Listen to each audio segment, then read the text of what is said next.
তুমি কি জানো, আমরা অনেক সময় আমাদের ব্যস্ততার ভিড়ে খুব সাধারণ একটি কাজ টেনে টেনে এক সপ্তাহে শেষ করি, অথচ সেই কাজটাই চাইলে মাত্র 1 ঘন্টায়ও করা সম্ভব। ভাবো তো, যদি হঠাৎ তোমার হাতে এমন একটি জাদুকরী সময় মেশিন আসে যার মাধ্যমে মাত্র 1 ঘন্টায় 7 দিনের কাজ শেষ করা সম্ভব হতো, তাহলে তোমার জীবন কতটা বদলে যেত। আসলে এখানে কোনো জাদুর বিষয় নেই, এটি হলো ডিপ ফোকাস, স্মার্ট প্ল্যানিং এবং টাইম ম্যানেজমেন্টের শক্তি। যেমন মাঝে মাঝে আমরা কোনো কাজে এতটাই মগ্ন হয়ে যাই যে ঘন্টার পর ঘন্টা কেটে গেলেও আমাদের হুঁশ থাকে না। মনে হয় কিছুক্ষণ আগেই তো কাজটা শুরু করেছিলাম, কিন্তু যখন ঘড়ির কাঁটার দিকে তাকাই তখন অবাক না হয়ে পারাই যায় না। তবে এমনটা কিন্তু সবসময় আমাদের সাথে হয় না। আজকের এই ভিডিওতে আমি তোমাদের সঙ্গে এমন এক গোপন ফর্মুলা শেয়ার করব, যেটা ব্যবহার করলে তুমি মাত্র 60 মিনিটে 7 দিনের কাজ শেষ করতে পারবে। হ্যাঁ, এত বছর ধরে যে কাজগুলো করতে পারোনি সেগুলো এখন খুব সহজেই করতে পারবে। জানলে অবাক হবে, অ্যালবার্ট আইনস্টাইন 10 বছর ধরে একটি প্রজেক্টে কাজ করছিলেন, কিন্তু তা শেষ করতে পারছিলেন না। তার ব্রেন ঠিকমতো কাজ করছিল না। দীর্ঘদিন চেষ্টা করার পরও যখন প্রজেক্ট শেষ হলো না, তখন তিনি অনেক বেশি হতাশ হয়ে পড়েছিলেন। একদিন তিনি প্রায় হার মেনে সবকিছু ছেড়ে দেওয়ার সিদ্ধান্ত নিলেন। কিন্তু অলৌকিকভাবে সেই দিনই তিনি এমন একটি ধারাবাহিকতায় প্রবেশ করলেন যার ফলে তার ব্রেইন এক মুহূর্তের মধ্যেই একসাথে সক্রিয় হয়ে গেল, আর তাতেই তিনি জেনারেল রিলেটিভিটি সমাধান করতে সক্ষম হলেন। ঠিক একইভাবে রিচার্ড ওয়াগনার অনেক দিন ধরে মিউজিকের উপরে কাজ করছিলেন, কিন্তু শেষ করতে পারছিলেন না। হঠাৎ একদিন তিনি হাঁটতে বের হলেন। হাঁটার পরে যখন একটি জায়গায় বসে বিশ্রাম নিচ্ছিলেন, তখন তিনি এমন একটি ধারাবাহিকতায় প্রবেশ করলেন যে তার মাথায় চমৎকার একটি মিউজিকের আইডিয়া চলে আসলো। ফিরে এসেই তিনি কাজ শুরু করলেন। অবশেষে সেই মিউজিকটি তার জীবনের সবচেয়ে সেরা মিউজিকে রূপান্তরিত হয়। তবে মজার ব্যাপার হলো, এই ঘটনাগুলো কিন্তু একদম আচমকাই ঘটেছিল, কারণ হঠাৎ করেই তারা এমন এক ধারাবাহিকতায় প্রবেশ করতে পেরেছিল। কিন্তু ভাবো তো, যদি আমরা চাইলে নিজের ইচ্ছামতোই সেই ধারাবাহিকতায় ঢুকে পড়তে পারতাম, তাহলে কেমন হতো? এই অবস্থায় তুমি যেই কাজই করো না কেন, তোমার সাফল্যের সম্ভাবনা অনেক গুণ বেড়ে যায়। এমন হতে পারে এই ভিডিওটা শেষ করার পরেই তোমার মাথায় হঠাৎ একটা স্টার্টআপ আইডিয়া চলে এলো, অথবা এমন একটা থিওরি যেটা একদিন পুরো পৃথিবী বদলে দিতে পারে। বিশ্বাস করো ভাই, এটা কোনো গল্প কাহিনী নয়। মানুষের জীবনে কখন কোন মুহূর্তে কোন পরিস্থিতিতে অবিশ্বাসের কিছু ঘটে যাবে সেটা কেউই জানে না। সুতরাং লাইফে সাকসেসফুল হতে চাইলে শুধুমাত্র হার্ডওয়ার্ক করলেই হবে না, তোমাকে এটাও জানতে হবে যে কোথায় সেটা অ্যাপ্লাই করতে হবে এবং কোথায় কতটুকু কাজ করতে হবে। আমাদের মস্তিষ্ক প্রতিদিন প্রায় 60 থেকে 70 হাজার চিন্তা তৈরি করে। ভাবো তো, এই চিন্তাগুলোর মধ্যে যদি অর্ধেকও একসাথে মাথায় আসে, তাহলে মনোযোগ দেওয়া কি আদৌ সম্ভব? এই কারণেই আমরা কোনো কাজ শুরু করলে হঠাৎ মনে পড়ে মোবাইলে মেসেজ এসেছে, কারোর সাথে কথা শেষ হয়নি, কিংবা সোশ্যাল মিডিয়ায় কি হচ্ছে সেটা চেক করতে হবে। ফলাফল হিসেবে গুরুত্বপূর্ণ কাজগুলো অসম্পূর্ণ থেকে যায়। তাহলে প্রশ্ন হলো, ফোকাস বাড়াও কিভাবে? প্রথমত, ডিস্ট্র্যাকশন দূর করো। ডিস্ট্র্যাকশন মানে শুধু মোবাইল নয়, এটি হতে পারে আশেপাশের শব্দ, এলোমেলো চিন্তা, এমনকি মানুষের কথোপকথনও। তাই প্রথমে যা করতে হবে তা হলো নিজের চারপাশের পরিবেশকে শান্ত করো। এরপর মোবাইলের নোটিফিকেশন বন্ধ করো। সাথে এটাও খেয়াল রাখবে যেন তোমার চোখের সামনে কোনো অপ্রয়োজনীয় জিনিস না থাকে যেটা তোমার মনোযোগ নষ্ট করতে পারে। আর যদি একেবারেই নিয়ন্ত্রণ করতে না পারো, তাহলে কাজের সময় মোবাইলকে তোমার হাত থেকে দূরে সরিয়ে রাখো, কারণ মোবাইল যদি তোমার হাতে থাকে তাহলে ফোকাস কখনোই তোমার হাতে থাকবে না। দ্বিতীয়ত, এক সময় শুধু একটি কাজই করো। আমরা অনেক সময় ভাবি একসাথে অনেক কিছু করলে সময় বাঁচবে, কিন্তু বাস্তবে মাল্টিটাস্কিং মানে হলো মাল্টি ডিস্ট্র্যাকশন। তুমি একসাথে 10টা কাজ ধরতে গেলে কিছুই ঠিকমতো শেষ হবে না।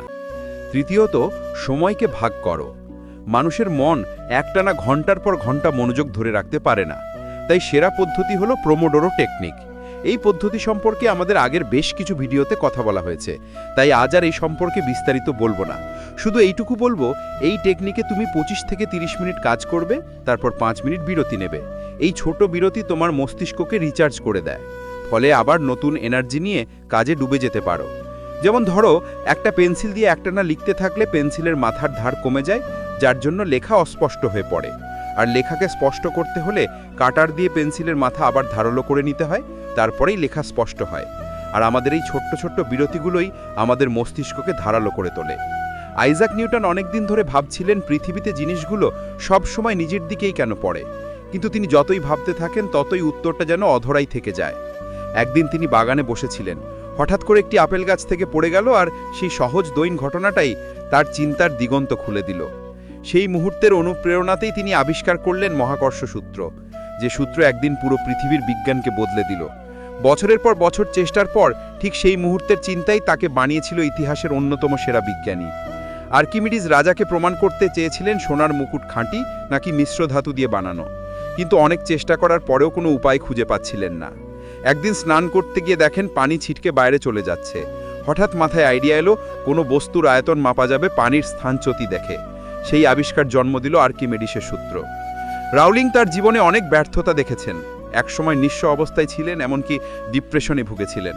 ট্রেনে বসে একদিন হঠাৎ মাথায় আসলো একটা জাদুকর ছেলের গল্প, যার নাম হবে Harry Potter.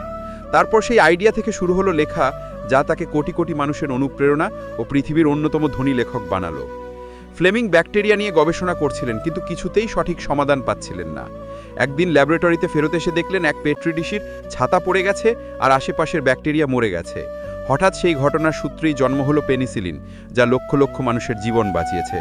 Larry page Stanford বিশ্ববিদ্যালয়ে পড়াশোনা করেছিলেন। অনেক দিন ধরে ইন্টারনেটের বিশাল তথ্য কিভাবে সাজানো যায় তা নিয়ে ভাবছিলেন। এক রাতে স্বপ্নে হঠাৎ মাথায় এলো, যদি ওয়েবসাইটগুলো একে অপরের সাথে র্যাঙ্ক করা যায়। আর এই আইডিয়া থেকে জন্ম নেয় গুগল সার্চ ইঞ্জিন, আর আজকের বিশ্বের সবচেয়ে বড় কোম্পানিগুলোর একটি।